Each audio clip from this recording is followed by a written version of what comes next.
Olá pessoal, então hoje nós teremos a nossa aula a respeito de pressão venosa central e outros procedimentos. Ontem nós falamos sobre o acesso venoso central, os tipos de acessos venosos, que podem ser realizados. E aí hoje nós vamos falar de um procedimento que é utilizando esse acesso central, que no caso é a mensuração da pressão venosa central. Então, para que serve mensurar essa pressão venosa central, ou PVC? Ela vai ser indicada, para verificar a pressão no átrio direito do coração, assim como também informar a capacidade desse lado do coração de suportar a presença de líquidos. E isso muito utilizado quando o paciente ele tem problemas cardíacos, problemas nessas câmaras do coração e também está recebendo uma quantidade muito grande de fluidos, ou vai necessitar. Então, mensurar essa pressão venosa central ela é importante. É um procedimento que é realizado quando se fala da mensuração pelo enfermeiro e técnicos de enfermagem.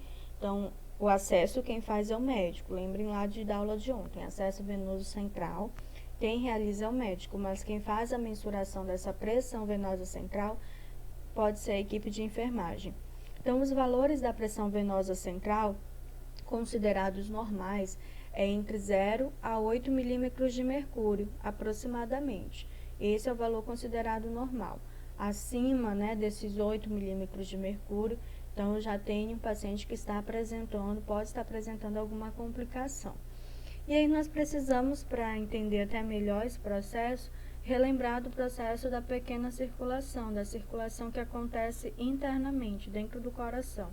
Então, relembrando, nós sabemos que através da veia cava inferior e superior, o sangue ele é depositado no átrio direito do coração, consequentemente, através dos impulsos da válvula tricúspide, esse sangue que está nesse átrio direito, ele vai ser impulsionado para o ventrículo direito e, consequentemente, depois impulsionado pela válvula pulmonar, do tronco pulmonar para a artéria pulmonar, onde ele vai para os pulmões, para os alvéolos, vai ser oxigenado e retorna pelas veias pulmonares superiores, sendo depositados no átrio esquerdo, depois impulsionado para o ventrículo esquerdo e, por fim, impulsionado para a artéria aorta, que vai se espalhar por todo o corpo, esse sangue arterial, esse sangue oxigenado.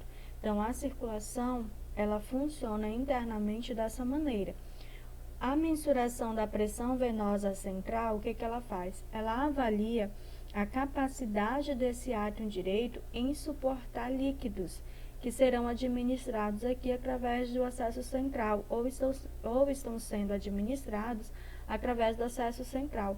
Então, às vezes, quando essas paredes estão lesionadas, a parede desse átrio está lesionado ou a válvula está com alterações, esse átrio ele não tem a capacidade de suportar a quantidade de líquidos, de forma que vai ocasionar alterações circulatórias internas e, consequentemente, externas. Tá? Então, é isso que a pressão venosa central, a avaliação da pressão venosa central, ela verifica a capacidade desse átrio direito em suportar a receptividade de líquidos. Então, ela é feita desta maneira, tá? No qual tem o acesso central, nós conectamos, colocamos o líquido nessa salinização e depois comparamos, é como se fosse verificar um nível, Não sei quem já ajudou alguma vez na construção e viu aquela verificação do nível. Então, nós precisamos de uma régua para verificar isso, que a partir do momento que nós liberamos o líquido, aí nós vamos mensurar até em que parte dessa régua, que é um adesivo que nós utilizamos até o suporte de soro para grudar essa régua adesiva. E a partir do momento que nós liberamos, nós avaliamos até onde esse líquido ele foi liberado. Aí lembrem que tem que estar entre 0 e 8 milímetros de mercúrio.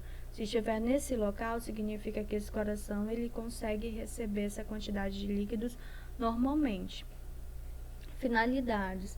Então, a PVC, a pressão venosa central, contribui para a avaliação clínica desse paciente e também para ajudar no diagnóstico de doenças, principalmente para identificar quadros de desidratação grave, hiperidratação, hiper ou hipovolemia, né?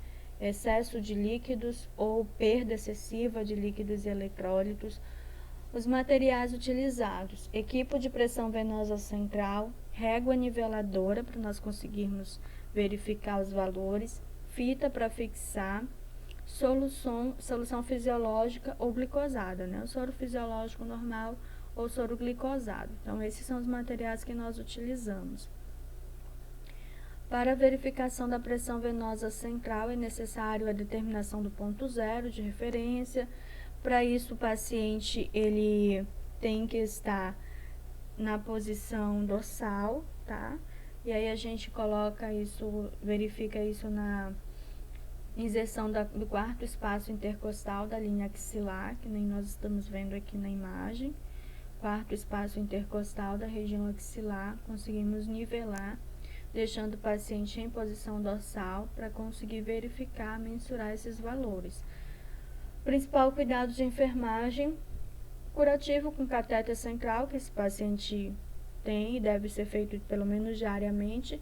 Realizar a troca do equipo de PVC a cada 48 horas, quando ele precisa, várias vezes, porque às vezes não é constante também, que é a necessidade dessa mensuração da PVC. Então, vai depender muito do paciente.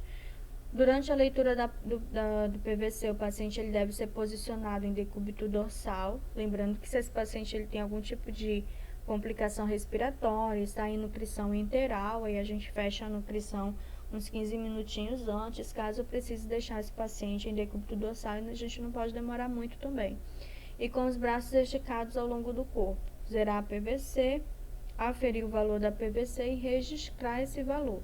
Geralmente, como eu falei, é importante que esse procedimento seja feito pelo enfermeiro, quando for solicitado pela equipe médica, e quem acaba fazendo esses registros e observações, o técnico acompanha para facilitar o manuseio do paciente e instalar todos os materiais que for necessário para a realização da PVC. Um outro dispositivo e procedimento que pode ser encontrado em pacientes da unidade de terapia intensiva é o balão intraórtico, né? Então, às vezes está lá no prontuário que esse paciente ele tem um balão intraórtico. Então, o que é um balão intraórtico? É a colocação de um catéter em uma das artérias femorais, que através da introdução desse catéter ele vai chegar até a veia aorta, desta maneira, tá? Então, o catéter ele é introduzido pela veia femoral, vai ser introduzido e vai chegar até a artéria aorta. Então, tem uma extremidade, na sua extremidade ele tem um balão que será inflado na diástole e desinflado no começo da sístole dos ventrículos, fazendo com que haja um equilíbrio no consumo ou no gasto de oxigênio. Então, na sístole, esse balão ele vai desinflar e na diástole ele vai inflar. Com que finalidade é colocado esse catéter? Ele é colocado para proporcionar ao coração um suporte mecânico quanto à circulação do sangue. Geralmente, o seu uso ele vai ser temporário, tá? Em casos realmente que o paciente ele tenha entrado em choque cardiogênico e precise reverter isso rapidamente. E aí depois ele vai ser encaminhado para uma cirurgia para realizar o procedimento que vai resolver a situação dele. Mas como às vezes não é possível isso acontecer de imediato, o balão intraórtico é uma via de escolha.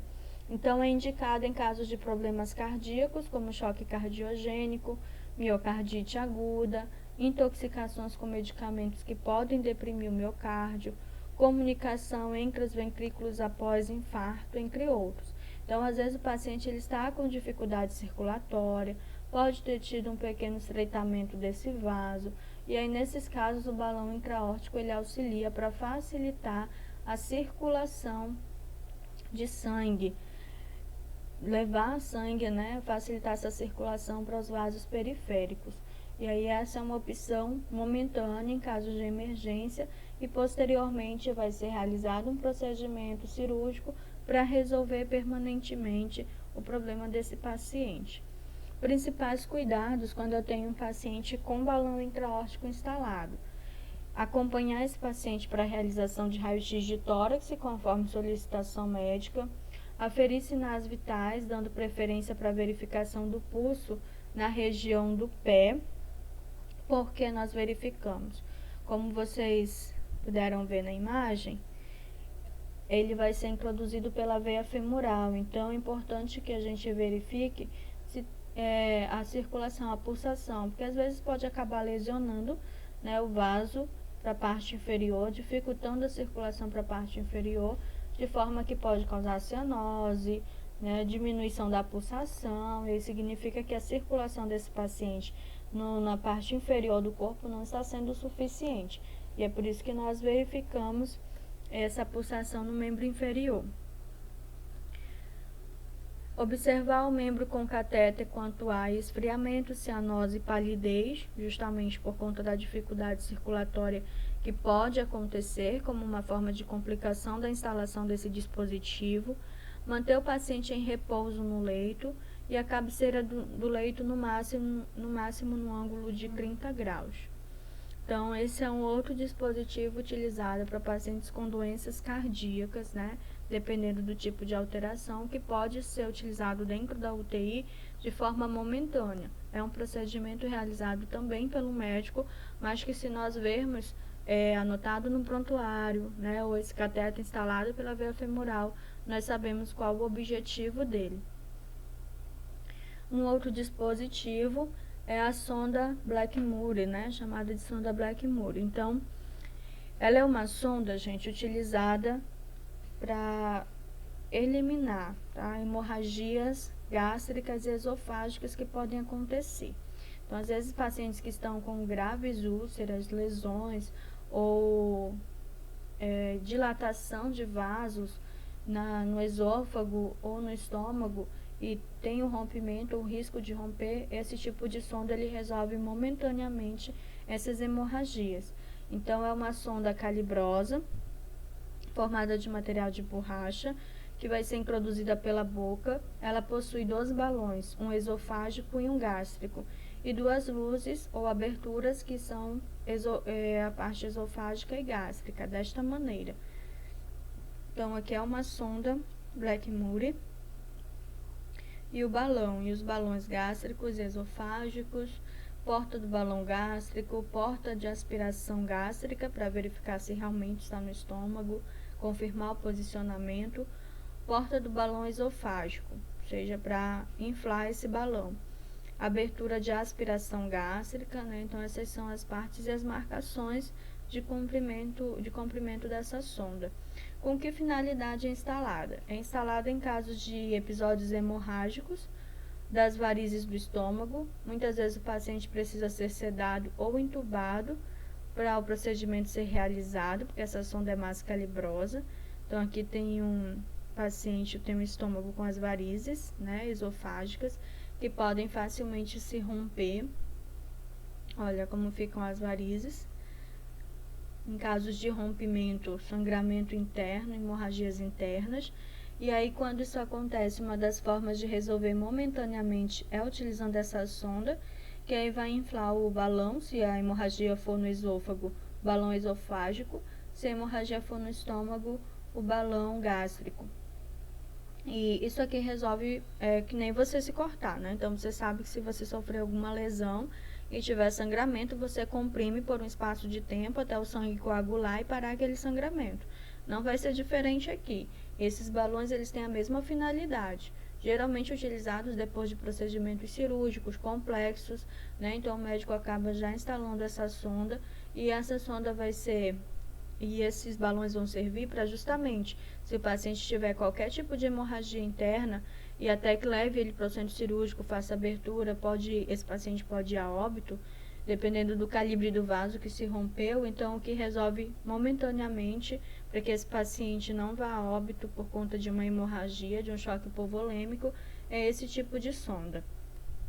Principais cuidados: nós vamos aferir os sinais vitais após o procedimento, conforme for prescrito, encaminhar o paciente para a realização de raio-x, né, acompanhar esse paciente para a confirmação do posicionamento da sonda e dos balões gástrico e esofágico, observar sinais e sintomas de recidiva de sangramento que podem acontecer, ok? Então, amanhã nós continuamos para finalizar essa parte de desfibrilação elétrica, né, a parte cardíaca, e falando ainda dos procedimentos que são realizados na unidade de terapia intensiva.